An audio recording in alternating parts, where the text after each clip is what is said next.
प्रशासन आणि सर्व सेवाभावी संस्था, सर्व NGO मतदानाची टक्केवारी पाहता कामाला लागल्यानंतर मी आता मतदान करून आलो आणि आकडेवारी पूर्णपणे बघितली। अत्यंत समाधानकारक आणि अखंडपणे जवळपास बघा आता 3 तास झालेले आहेत मतदान सुरू होऊन, 3 तास होऊन गेलेत। 3 तासामध्ये आपण गती जर बघितली तर ही निश्चितपणे अत्यंत समाधानकारक आहे आणि याचं पूर्णपणे क्रेडिट निश्चितपणे प्रशासन आणि सेवाभावी संस्था ज्यांनी वॉर रूम ओपन केले, समाजाचे वॉर रूम ओपन केले, किराणावाले असतील, होलसेलवाले असतील, उद्योजक असतील, सेवाभावी संस्था असतील, या सर्वांनी वॉर रूम ओपन केले आणि त्याचा परिणाम असा झाला की लोक बाहेर पडले।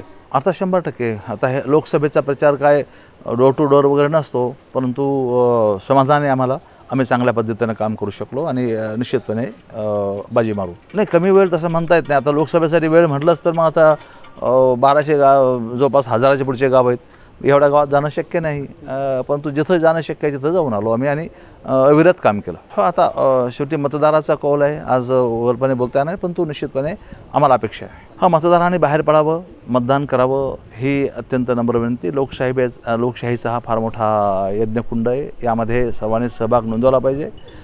लोक म्हणतात ना बाबा, नंतर बोंबलण्यापेक्षा आत्ता आपल्या विचाराचं सरकार आणलेलं महत्त्वाचं आहे। अर्थात आता आम्ही तर अपेक्षा आहेत, आमच्या शिवसेनेच्या 15 जागा आहेत, 15पैकी 15 निश्चित येतील अशा प्रकारची अपेक्षा मला आहे आणि भारतीय जनता पक्षाच्या सुद्धा त्यापेक्षा थोडंफार कमी जास्त होतील।